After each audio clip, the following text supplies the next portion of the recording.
안녕하십니까. 아름다운 5월입니다. 요절 말씀 7절을 읽고 같이 기도할까요? 6장 7절입니다. 시작. 12제자를 부르사 도시도시씩 보내시며 더러운 귀신을 제어하는 권능을 주시고. 감사하신 아버지 하나님, 새 계절에 또 마가복음 말씀으로 우리의 심령 가운데 예수를 배울 수 있는 은혜를 주신 것을 감사합니다. 이 시간 예수님이 파송하신 제자 양성을 통하여서 우리에게 믿음과 또 소망과 도전이 되게 원합니다. 종을 도와주시고 주의 말씀을 들려주시옵기를 기도합니다. 예수님의 이름으로 기도했습니다. 아멘. 지난번에 제가 예수님이 하신 위대한 일 두 가지를 말했죠. 하나는 십자가에서 죽고 부활하심으로 복음을 완성하신 것이고, 또 하나는 12제자를 세우신 것이라고 했습니다. 12제자를 세움으로써 하나님 나라의 복음이 마침내 유대를 넘어서 전 세계로 전파되었죠. 그런데 제자에 대한 유명한 말이 있습니다. 제자는 태어나는 것이 아니라 만들어지는 것이다 라는 말이 있죠. 그래서 제자 탄생이란 말은 들어본 적이 없죠. 그러나 제자 양성이란 말은 우리가 종종 듣습니다. 예수님도 12제자를 부르신 다음에 제자 양성을 하셨습니다. 제자의 필수 과목인 말씀에 대해서, 또 예수님이 누구신가에 대한 지식과 믿음에 대해서 집중적으로 가르치셨습니다. 이제 제자 양성의 마지막 한 과목이 남았습니다. 그것은 바로 실전 테스트입니다. 제자 양성하는 이유가 무엇이겠습니까? 함께 데리고 다니면서 커피 마시기 위해서 제자 양성하는 게 아니죠. 잘 모셔놓고 자랑하기 위해서 제자 양성하는 것도 아닙니다. 제자 양성하는 이유는 한마디로 써먹기 위해서입니다.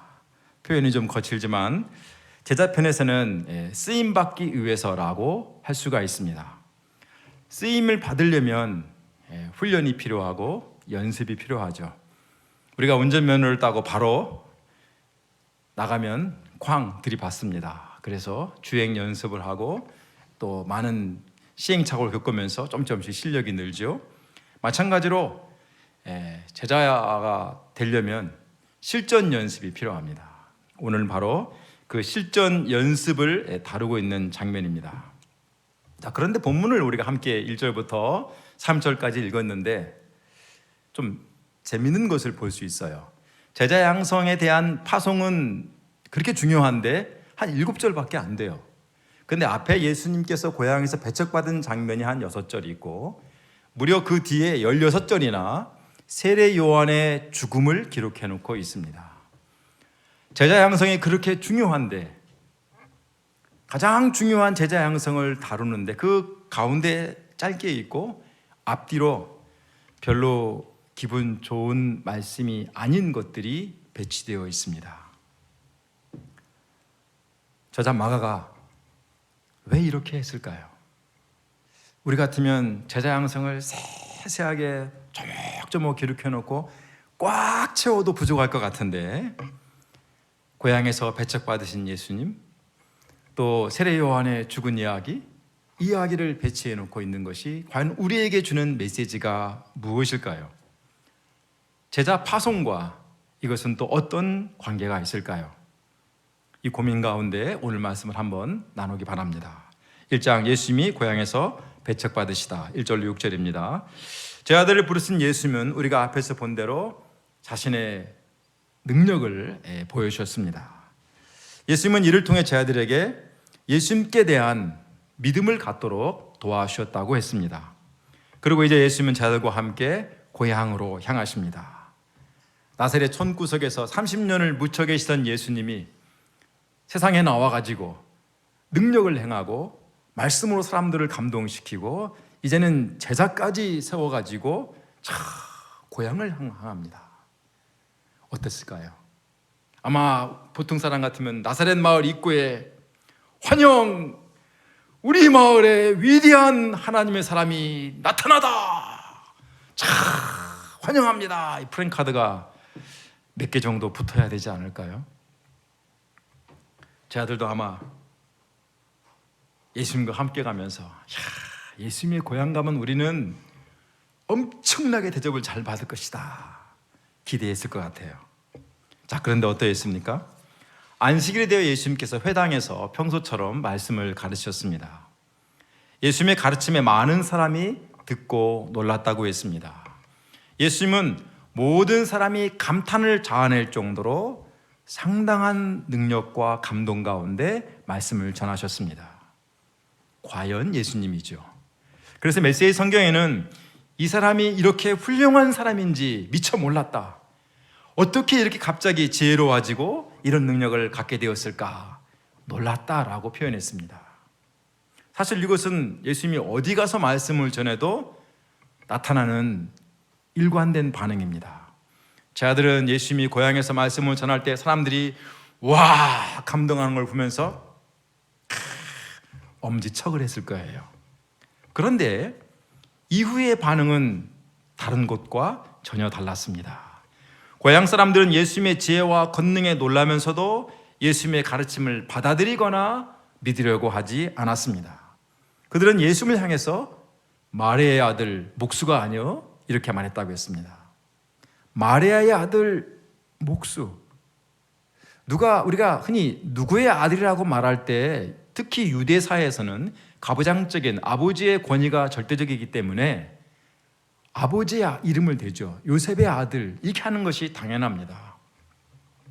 그런데 예수님에 대해서 요셉의 아들이라는 표현 대신에 마리아의 아들이라고 말합니다. 왜 그랬을까요? 요셉이 죽었기 때문일까요? 고향 사람들은 지난 30년 전에 예수님의 출생의 비밀을 알고 있습니다. 요셉과 정혼한 마리아가 성령으로 예수님을 잉타했을 때 고향 사람들 중에 누가 그 말을 믿었겠습니까? 아이고 처녀가 애를 배도 할 말 있다더니 별 미친 소리 다 하네 이렇게 하지 않았겠어요? 이들은 당연하게 마리아가 바람을 폈을 거라고 생각했습니다. 그리고 태어난 예수님에 대해서 결코 좋은 시각으로 봤을 리가 없습니다. 요셉이 애가 속이 없어가지고 저런 아이를 자식으로 받아줬다고 여기고 그냥 대충 어물어물 넘어갔다고 보여집니다. 그렇게 지나갔지만 여전히 예수님은 요셉의 아들이 아니라 마리아의 아들로 남아 있습니다. 그렇게 30년이 지난 스캔들 아닌 스캔들이 지금 다시 수면으로 올라와서 예수님을 비판하는 창끝이 되어서 예수님을 향하여 찌르고 있는 것입니다. 또 이들은 예수님을 목수라고 말합니다. 저 사람 우리 집 지난번에 와서 문짝 고치던 사람인데 그 무식한 사람이 어쩐 일이다 이렇게 하는 거예요. 그들은 전혀 예수님을 인정하고 받아들이고 싶지 않았습니다. 오히려 머리를 도리깨질하면서 무시하고 있습니다. 메시지 성경은 그러나 한편으로 그들은 언제 그랬냐는 듯이 어느새 그분을 깎아내리고 있었다라고 표현했습니다. 도대체 그는 자기가 누구라고 저러는 것인가 이렇게 말했다고 했습니다. 그들은 예수님의 대단한 말씀과 능력을 경험하면서도 오히려 예수님을 무시하고 배척했습니다. 지난 과거를 들먹이고 아픔을 들먹이면서 비난하는 대상으로 삼았습니다. 그들은 그들이 알고 있는 예수님께 대한 편견 때문에 예수님을 배척했습니다. 예수님이 얼마나 힘들었겠습니까? 근데 예수님이 이들의 반응에 대해서 선지자가 자기 고향과 자기 친척과 자기 집 외에서는 존경을 받지 못함이 없느니라. 문장이 참 어려워요, 그렇죠? 쉽게 말하면 자기 고향과 자기 친척과 자기 집 바깥에서는 충분히 존경을 받지만 홈그라운드에서는 무시받는다 이런 얘기죠. 이 이야기는 달리 얘기하면 예수님이 자신을 선지자급으로 여기고 있다는 것을 보여줍니다. 이건 정말 대단한 긍정이죠. 대단한 긍정 아닙니까? 사람들이 막 무시하고 배척하는데 내가 선지자이기 때문에 그래. 그리고 그냥 넘어가시는 거예요. 그래도 아무리 그래도 무시받는 건 힘들죠. 잘 아는 이들이 당연히 나를 영접하고 환영할 줄 알았는데 나를 인정할 줄 알았는데 나를 무시하면 정말 힘듭니다. 그런데 사실 나를 무시하고 배척하는 것은 나를 잘 아는 사람이 주로 그럽니다. 그래서 하는 말이 친밀함이 오히려 경멸을 낳는다고 그랬습니다. 아는 사람이 왼수라는 말도 있습니다. 너무 잘 아는 것이 오히려 걸림돌이 되는 것입니다. 그래서 목회자의 아내가 남편이 전하는 말씀을 듣고 은혜 받는 것은 기적입니다. 더군다나 그 자녀들이 은혜 받는다, 이것은 기적의 기적입니다.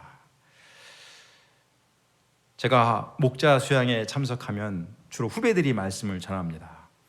그러면 겸손히 들어야 되는데 제가 상당히 교만한 사람이잖아요.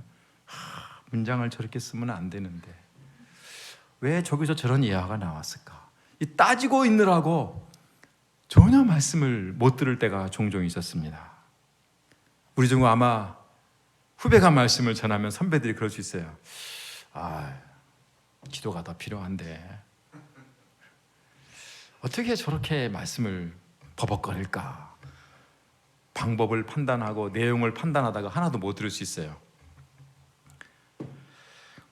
그럼 어떻게 되겠습니까? 5절에 거기서는 아무 권능도 행하실 수 없어 다만 소수의 병자에게 안수하여 고치실 뿐이었다고 했습니다. 능력의 예수님이 오셔서 말씀을 감동으로 나눴는데 대단한 일이 벌어질 줄 알았는데 그걸로 게임 끝이에요. 예수님도 그들의 믿지 않음을 이상히 여기셨다고 했습니다.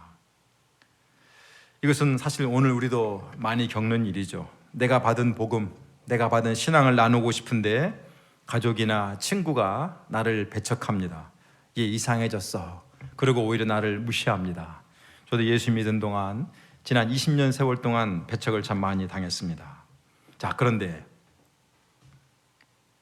지금 예수님이 좋은 모습이 아니잖아요. 고향 가서 환영받고 대접받는 모습이 아니라 무시받는 모습인데 왜 제 아들 데려가셨을까요? 혼자 조용히 가서 무시받고 올 것이지. 제 아들이 그런 거 보면은 힘들어질 수 있잖아요. 근데 왜 배척당하시는 모습을 제 아들에게 그대로 다 보여주셨을까요? 저 같으면 안 보여줬을 것 같아요. 지금 예수님이 배척당하시는 것이 능력이 없고 힘이 없어서 당하고 계신 것이 아니죠. 예수님은 이것이 선지자의 모습이라고 말씀하시면서 묵묵히 다 당하고 계십니다. 이것은 한편으로는 예수님의 자기 비움이요 내려놓음이요 겸손이라고 할 수 있어요. 그렇다면 이것은 앞으로 이 시대의 선지자로서 복음을 전할 사명을 맡은 제 아들이 겪을 삶의 모습이라고 할 수 있습니다. 제 아들이 앞으로 이런 배척을 당한다고 하는 것은 그들이 힘이 없고 능력이 없어서 당하는 것이 아니라 그들이 제자이기 때문에 그 시대의 선자이기 때문에 당하는 것이라는 것입니다. 하나님 나라의 복음을 전하는 자이기 때문에 예수님이 당하신 것처럼 그들도 당할 거라는 것입니다. 이것이 부르심받은 제자의 삶이라는 것을 예수님은 제 아들에게 보여주고 있다고 할 수 있습니다. 그렇다면 예수님의 고향 방문은 제 아들로 하여금 앞으로 겪을 일에 대해서 각오를 하고 마음을 새롭게 하도록 일종의 정신무장을 위한 코스였다고 할 수 있습니다. 우리도 지금 복음 때문에 가족에게서 친구들에게서 배척을 당하는 분이 있다면 그는 예수님의 제자 양성 코스에 들어왔다고 여기고 잘 감당하시기를 바랍니다.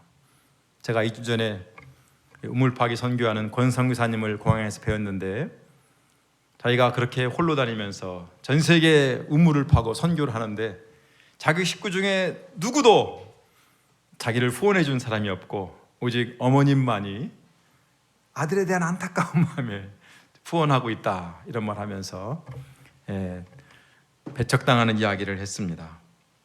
어렵죠, 배척을 받으시면. 그러나 그것이 예수님을 따르는 제자의 모습입니다. 제자의 삶이란 죄송하지만 인정과 영광이 아니라 배척당하고 무시당하는 모습을 각오해야 한다는 것입니다. 우리가 이를 알고 잘 감당함으로 예수님의 제자로 꿋꿋이 살아갈 수 있기를 간절히 소원하고 기도합니다. 2장 제자들을 둘씩 보내시는 예수님 7절로 13절입니다. 고향에서 배척을 받으셨지만 예수님은 기죽지 않으셨습니다. 저 같으면 한숨 푹푹 쉬면서 가서 며칠 누워있을 것 같은데 예수님은 계속해서 모든 촌에 두루 다니며 가르치셨다고 했습니다. 낙심하지 않고 오히려 예수님은 본격적으로 제자 양성의 마지막 관문인 실전 훈련을 시작하십니다. 7절을 한번 우리 같이 읽어봅시다. 다시 한번 시작. 12제자를 부르사 둘씩 보내시며 더러운 귀신을 제어하는 권능을 주시고, 예수님은 먼저 제자들을 둘씩 짝지어서 이들을 보내고자 하셨습니다. 왜 둘씩이었을까요? 혼자 보내면 훈련도 좀 더 빡세게 받고 12팀을 보낼 수 있잖아요. 더 많은 지역으로. 둘씩 보내면 둘이 짝짝꿍해서 놀다 오면 어떡해? 그냥 6팀밖에 못 보내잖아요. 근데 왜 둘씩 보냈을까요? 구약의 율법에 보면은 두 사람이 증인이 있어야 증인의 효과가 있다는 말씀도 있습니다. 그래서 둘씩 보낸 것이 아닌가 하는 사람도 있습니다. 그런 면도 있다고 보여져요. 그런데 사실은 둘씩 가야 제대로 감당할 수 있다는 것이 현장적으로 분명합니다. 예전에 가끔 저도 캠퍼스에 혼자 전도를 나간 적이 있습니다. 시간 있는데 가서 전도라도 하고 양이라도 만나자 하고 탁 가는데 한두 번 거절당하고 나면 막 마음이 이제 위축됩니다. 그러면 어떻게 해요? 커피 마시고 산책하고 그냥 돌아올 때가 있습니다. 근데 둘이 나가면, 특히 후배랑 나갔어, 거절당해. 그래도 없는 용기를 내서라도 끝까지 버팁니다. 왜? 후배가 보고 있잖아요. 양이 보고 있잖아. 그러면 이제 돌아올 수 없어요. 끝까지 해야 돼. 하여튼 또 보여줘야 되잖아. 하여튼 또 같이 기도도 하고 이러면서 끝까지 감당하고 위로가 되고 힘이 될 때가 있습니다. 아마 이런 점에서 예수님이 하나하나 보낸 게 아니라 둘씩 짝지어서 파송했다고 여겨집니다. 자, 그런데 예수님은 이들을 보내시면서 더러운 귀신을 제어하는 권능을 주셨다고 했습니다. 이 말씀의 오해에서 복음 사역을 귀신의 포인트를 두고 하는 경우도 있는데, 이걸 보면 좀 무리한 오해죠.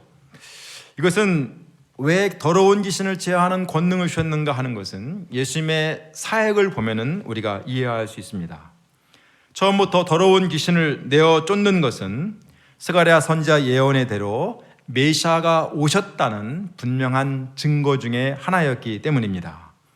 이 때문에 예수님도 처음 사역을 시작하시면서 더러운 귀신을 내어 쫓는 것으로 자신이 새로운 시대의 구원자 메시아이심을 보이셨습니다. 예수님이 하셨던 그 사역의 방식 그대로 제자들도 둘씩 나가서 더러운 귀신을 내어 쫓는 사역을 하도록 명하셨다고 할 수 있죠.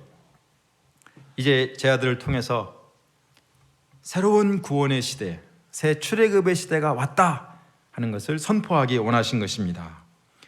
또 제자들이 나가서 복음 전하는 것은 어찌됐든 영적인 싸움이라는 것을 보여줍니다. 복음을 전하는 것은 어떤 지식이나 기독교 교리나 기독교 철학을 단순히 전파하는 것이 아닙니다. 단지 성경의 지식을 나눠주고 성경에 이런 좋은 말씀이 있어 가르쳐주는 게 결코 아닙니다. 어찌됐든 복음은 하나님 나라의 능력을 각 사람에게 임하도록 도와주는 전도의 효과가 분명한 것입니다. 그래서 복음을 전한다는 것은 달리 말하면 이 능력을 전파하는 것이고, 이 복음의 능력이 각 사람에게 임하여서 그의 인생이 하나님의 나라로 바뀌도록 역사하도록 하는 것이라고 할 수 있습니다. 그래서 그 능력으로 사탄이 지배하는 세상, 그 똘마이들이 더러운 귀신들이 있는 세상에서 하나님 나라의 영역을 확장해 나가는 것, 그것이 복음 전파라고 할 수 있죠. 자, 근데 이게 참 쉽지 않은 싸움이죠. 그래서 무엇이 필요합니까? 권능이 필요합니다. 힘이 필요해요. 권능을 누가 주십니까? 본문에 보니까 예수님께서 그 권능을 주셨다고 했습니다. 예수님은 제자들을 보내시면서 알아서 하시오, 그게 한 것이 아니라 그 일을 감당할 수 있는 권능을 주셨습니다. 보내기만 한 것이 아니라 그 일을 감당할 수 있는 능력을 예수님이 주셨습니다. 마치 조선시대에 암행어사를 파송하면서 알아서 헤어하지 않고 뭘 줬어요? 마패를 줬잖아요. 그러면 암행어사 출두야 그러면서 막 권능을 행하지 않았습니까? 마찬가지로 예수님도 오늘 우리들에게 암행어사 갖고 있는 마패와 같은 권능을 우리에게 주셨습니다. 문제는 권능을 주셨음을 믿고 행하면 권능이 나타나는 거예요. 줬을까 안 줬을까? 주머니에 없던데. 권능이 나타날까요? 안 나타나죠. 그 일을 믿고 행하는 자에게 오늘 우리에게 주님은 권능으로 함께 하시며 복음을 전하도록 우리를 도와주십니다. 우리도 권능을 주셨음을 믿고 나가서 이 권능을 활용할 수 있기를 바랍니다. 그런데 권능을 주시면서 예수님이 거기까지는 참 좋았는데 다른 것은 다 두고 가도록 하십니다. 8절 9절에 명하시되 여행을 위하여 지팡이 외에는 양식이나 배낭이나 전대의 돈이나 아무것도 가지지 말며 신만 신고 두 벌 옷도 입지 말라 하시고, 여행한다 생각하면 제일 먼저 여행 경비를 생각하죠. 얼마 들을까? 숙소를 하는데 얼마, 밥 가는데 얼마, 교통비 얼마가 필요해. 돈부터 생각합니다. 제일 중요한 건 경비예요. 없으면 못 가는 거예요. 그렇죠? 그 다음에 많이 준비하는 게 뭐죠? 옷이죠. 옷. 날씨가 어떤가 확인해서 옷은 몇 개, 이렇게 이것저것. 신발도 여행 좀 해본 사람들은 반드시 2개 챙깁니다. 하나만 가져가는 사람은 여행 초짜예요. 2개를 챙깁니다. 근데 더 고수는 다 떨어진 신발 갖고 간다고 하더라고요. 가서 새로 사 신는다고. 이 정도는 준비해야 여행이 좀 편합니다. 그런데 예수님은 제자들에게 여행을 위해서 지팡이 외에는 아무것도 챙기지 말라고 했습니다. 지팡이를 챙겼겠어요? 가다가 나무떼기 하나 분지르면 다 지팡이지. 챙길 것도 없는 거예요, 사실. 그러니까 아무것도 가지 마. 돈도 가지지 말고 신발도 가지지 말고 옷도 가지지 말고 그냥 있는 모습 그대로 여기 땅 하고 그냥 가는 거예요. 여기 왔던 이 모습 그대로 그냥 전도 여행 떠나는 거예요. 왜 그랬을까요?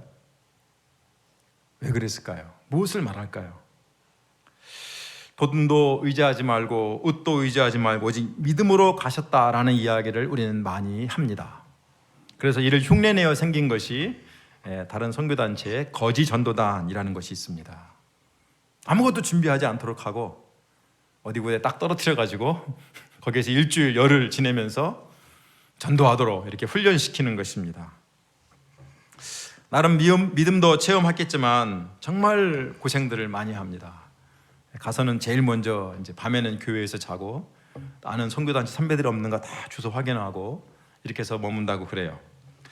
마치 해병대 생존훈련 비슷한 것을 시키는 것입니다. 재밌지 않을까요? 예나 한번 해볼까 우리도? 거지 전도단. 응? 강원도 꼴짜기에 가서 뭐 정말 믿음의 훈련이 필요하다면 해볼 만도 하겠죠. 자, 그런데 우리가 제자들에게 지금 이 방향을 아무것도 가지지 말고 있는 모습 그대로 지금 빡 출발하라 하는 이것은 단지 믿음으로 가도록 한 면만 있는 것이 아닙니다. 무엇보다 이들의 모습을 통해서 예수님이 전하고자 하는 분명한 하나의 메시지가 있습니다. 예수님께서 방향 주신 지금 이 상황은 전혀 낯선 것이 아니에요. 이 모습이 어디에 있는가 하면 출애굽기에 나옵니다. 하나님이 이스라엘 백성들이 애굽에서 떠나가실 때 아무것도 준비하지 말고 그 밤에 급히 나가라고 했던 장면이 있습니다. 결국 예수님은 제 아들이 누구인가 하는 것을 이 모습을 통해서 보여주셨다고 할 수 있죠.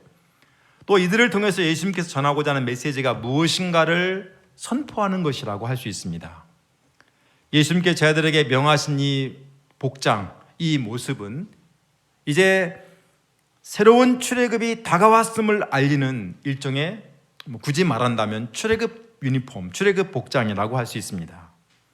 이 모습으로 이들의 역할과 정체성이 무엇인가를 본인 스스로 알고 사람들에게 선포하는 것이라고 할 수 있습니다.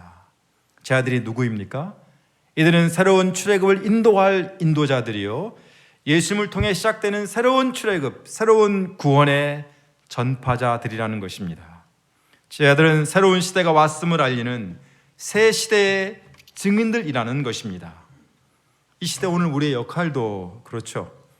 예수님을 통한 새 출애굽의 전파자들이고 새 시대의 증인들이 바로 우리들이라고 할 수 있습니다.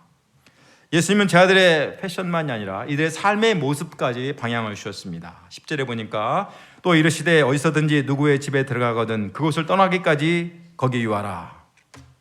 자, 둘씩 갔어요. 근데 한 사람은 요한 목자님 집에 가고 한 사람은 안드레 목자님 집에 갔어요. 각자 자고 아침에 만나서 얘기합니다. 요한 목자님 집에 갔다 온 친구가 와, 이 집은 뜨거운 물도 나오고 형님 사모님이 막 갈비까지 해줬어, 자랑을 합니다. 안드레 목자님 집에 간 친구는 안드레 목자님 죄송합니다, 뜨거운 물 그런 게 어딨어, 이 집은 찬물도 잘 안 나와, 밥도 안 해주던데.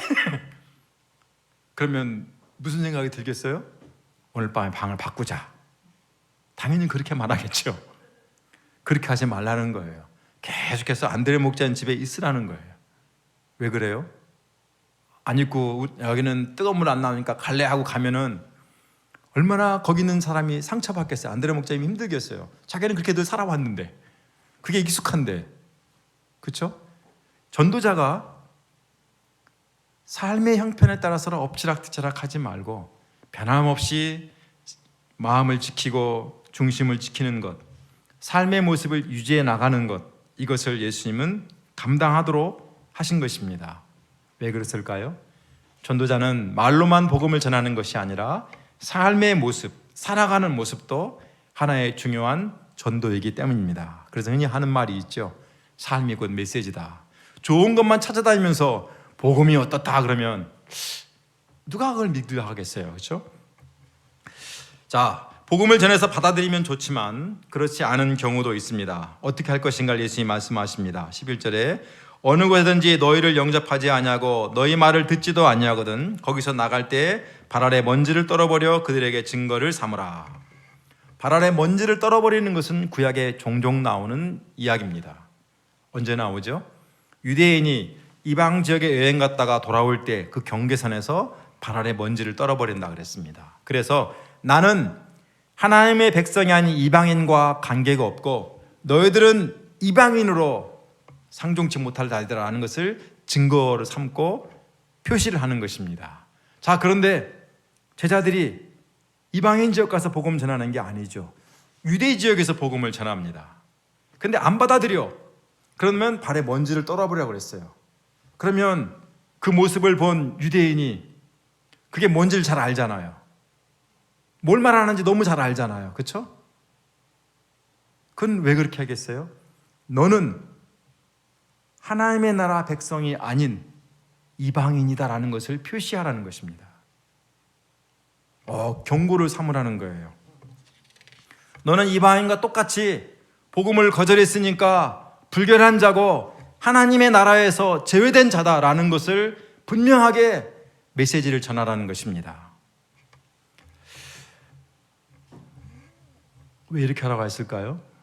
하나 알 수 있는 것이 결과에 대한 책임이 복음을 전하는 자에 있지 않고 복음을 듣는 자에게 있다는 것을 분명히 하도록 하신 것이라고 할 수 있습니다. 복음을 전하다 보면 결과에 따라 마음이 참 엎치락뒤치락 춤을 출 때가 많습니다. 복음을 전해서 받아들이고 그러면 너무나 기분 좋고 신나는 일이지만 잘 안 되고 계속 거절당하면 마음은 위축되고 한없이 다운됩니다. 나는 제자 체질이 아닌가 벼. 나는 전도는 영 재능이 없어. 그냥 확 주저앉죠. 그러나 예수님은 그렇게 하지 않도록 하신 것이죠. 네 책임이 아니고 누구 책임? 듣는 애들이 안 듣는 거다. 그래서 분명히 하도록 하신 것이라고 할 수 있습니다. 그러니까 결과에 매이지 말고 담대하게 복음을 전하라는 것입니다. 결과에 매이지 말고 담대하게 복음을 전하는 가운데 하나님의 나라가 확장된다는 것입니다. 예수님은 이렇게 전도 여행을 떠나는 제자들에게 몇 가지 방향을 주셨습니다. 그리고 제자들은 나가서 복음을 전파했습니다. 그들은 나가서 회개하라 선포했습니다. 가장 먼저 전한 메시지가 회개하라입니다.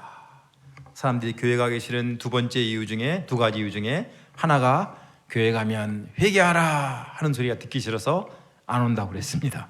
근데 제 아들은 제일 먼저 뭐 전했어요? 회개하라. 회개가 뭡니까? 돌이킬 회, 고칠 개. 그렇죠? 한자로는 회개가 그거예요. 돌이켜 고친다는 거고, 본래의 말은 잘못을 깨닫고 돌아가는 거예요.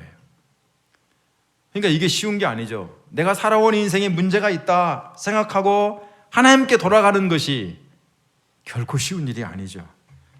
그래서 회개하라고 말하는 것도 어렵습니다. 근데 제 아들은 회개하라고 말했습니다.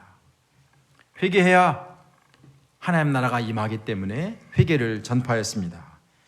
회개해야 내 영혼을 사로잡고 있는 죄가 떠나고 더럽고 온 귀신도 떠나고 새로운 생명이 임하기 때문에 제 아들은 회개하라고 전파했습니다.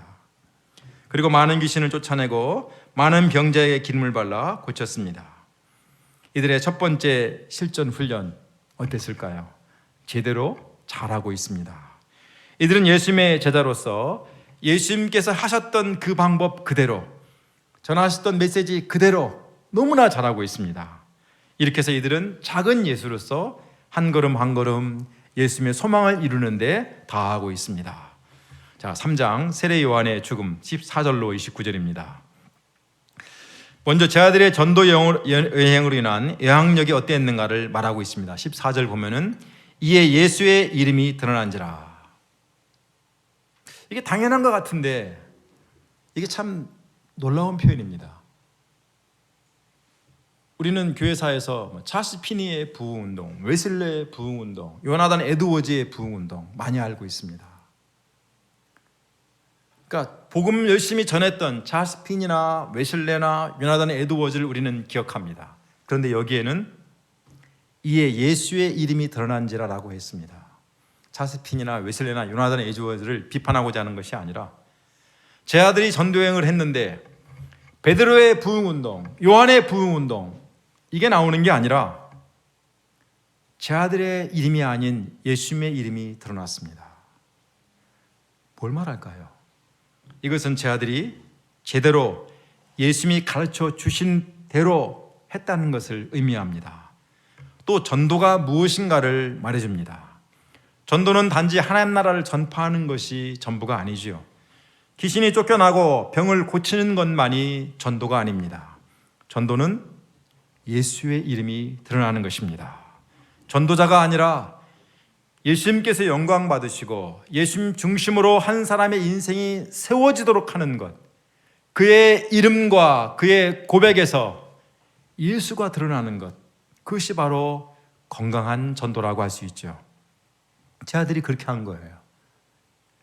그런데 이를 들은 헤롯 왕이 자신이 죽인 세례 요한이 살아났다 하면서 해프닝이 일어났습니다. 그 능력이 그 속에서 일어난다라고 여깁니다. 그리고 헤롯이 어떻게 세례 요한을 목베어 죽었는가를 아주 길게 자세하게 설명하고 있습니다. 헤롯은 동생 빌립의 아내 헤로디아를 빼앗았다고 했습니다. 이것은 이제 헤롯 여기 나오는 헤롯은 이제 헤롯의 아들이고 우리가 알고 있는 헤롯 대헤롯이 본래 아내가 10명이었습니다. 아내가 10명이고 자식이 15명인데 자기가 살아있는 동안에 자식들끼리 사촌끼리 결혼을 많이 시킵니다. 왕가끼리. 왜냐하면 그 왕가의 지분이 있기 때문에 자칫하다가는 이 왕가의 지분을 뺏기게 되고 왕권을 유지하기가 어렵기 때문에 그 패밀리 안에서 이 중세 시대 유럽이 주로 그랬어요. 패밀리 안에서 이제 결혼을 많이 시켰습니다. 그러다 보니까 이 헤롯 안티파네스가 자기 지분을 더 확보하기 위해서 빌립의 아내를 헤로디아를 빼앗습니다. 세례 요한이 잘못했다고 지적하자 헤롯은 그를 기분 나빠하면서 옥에 가두었습니다. 그러나 그는 요한을 의롭고 거룩한 사람으로 알고 두려워하여 보호하고 있었다고 했습니다. 그러나 요한의 아내가 된 헤로디아는 요한을 원수로 여겨서 죽이고자 기회만 보고 있었습니다. 마침 기회 좋은 날이 왔다라고 성경은 말합니다. 그것은 그의 딸 살로메가 헤롯의 생일날에 춤을 추어서 헤롯의 마음을 녹여버린 것입니다. 그리고 헤롯이 나라의 절반이라도 주겠다, 뭐든 주겠다고 큰 소리치자 살로메는 어머니 헤로디아의 코치를 받아서 세례 요한의 목을 요구했습니다. 끔찍하죠. 헤롯은 큰 소리친 것이 있기 때문에 요한을 목베어 그의 머리를 소반에 담아 살로메에게 주었습니다. 그렇게 위대했던 하나님의 사람 세례 요한이 갔습니다. 요한의 제자들이 시체를 가져다가 그를 장사했다고 했습니다. 세례 요한이 누구입니까? 예수님의 길을 예배했던 사람이고 잠자던 유대를 깨우고 온 사람들을 요단강가에 모여서 세례받게 했던 위대한 선지자였습니다. 그런데 너무나 허망하게 정말 우습게 그냥 속절없이 죽고 갔습니다.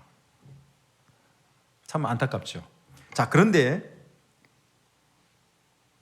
이 이야기는 여기가 끝이 아니라 계속 이어집니다. 30절 한번 읽어봅시다. 30절.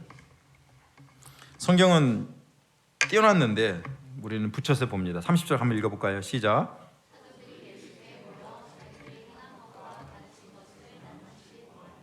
이를테면 전도 여행을 갔다가 돌아와서 전도 보고대에 비슷하게 한 것이죠. 예수님께 제자들을 파송한 이야기와 돌아와서 보고하는 이야기 중간 사이에 세례 요한의 죽음 이야기가 끼어 있는 모습입니다. 이런 것을 일명 샌드위치 구조라는 말을 합니다. 샌드위치 좋아하시죠? 샌드위치는요, 그 속에 들어있는 것에 따라서 맛이 달라지죠. 이 중간을 잘 해석해야 샌드위치 맛을 알 수 있습니다. 자, 왜 이 이야기를 끼워놨을까 하는 것을 우리가 생각해 봐야 됩니다. 왜 그랬을까요? 그 앞에 예수님께서 고향에서 배척받으시고 또 의로운 세례 요한이 허망하게 죽은 이야기는 장차 예수님이나 제 아들이 당할 일을 예고하는 의미가 있습니다. 그들도 가까운 사람들에게 배척을 당하고 또 앞으로 그들도 허망하게 어찌 보면 죽임을 당할 수도 있다는 것입니다. 그러니 각오하라는 메시지로 들려옵니다. 그런데 고향에서 배척을 당하는 것으로 예수님은 끝나지 않으셨죠. 세례 요한도 그렇게 죽지만 그것으로 역사가 끝난 것이 아닙니다. 정의의 사도, 의로운 사람이 죽었지만 그것으로 의로움이 끝난 것이 아니죠. 죽음은 과정일 뿐입니다. 그것은 마지막 페이지가 아니라 새로운 시작을 여는 페이지가 될 수 있습니다. 그것을 예수님의 제자들이 돌아와서 전도 보고를 하는 것을 통해서 보여주고 있다고 할 수 있습니다. 요한의 죽음은 그 시대가 절망의 시대요, 어두운 시대요, 희망이 없는 시대라는 것을 말해줍니다. 의로움과 정의로움은 죽임을 당하는 고통의 시대라는 것을 말해줍니다. 그런데 그런 가운데 그렇게 그 시대가 끝나는 것이 아니라 요한이 죽었지만 새로운 하나님의 사람 제자들을 통해서 새로운 역사가 시작되고 있습니다. 제자들이 돌아와서 전도 보고를 하며 하나님 나라의 복음이 확장되고 있다는 것을 선포하고 있습니다. 요한이 죽었다고 모든 게 끝난 것이 아니라 한 요한은 갔지만 12요한이 일어나서 하나님의 역사를 또 시작하고 있는 것입니다. 조선에 온 초기의 선교사 중에 토마스 선교사라는 분이 있습니다. 이분은 조선에 오기 전에 저 만주 그쪽에 성경을 나눠주다가 어느 날 셔먼호를 타고 제너럴 셔먼호를 타고 강화도 앞바다로 들어와서 선교사로 들어옵니다. 근데 좀 일이 잘못돼가지고 오히려 셔먼호가 바닷물이 빠지면서 썰물되면서 좌초하게 되고 조선의 군인들에 의해서 다 배가 불타고 죽게 됩니다. 토마스도 그때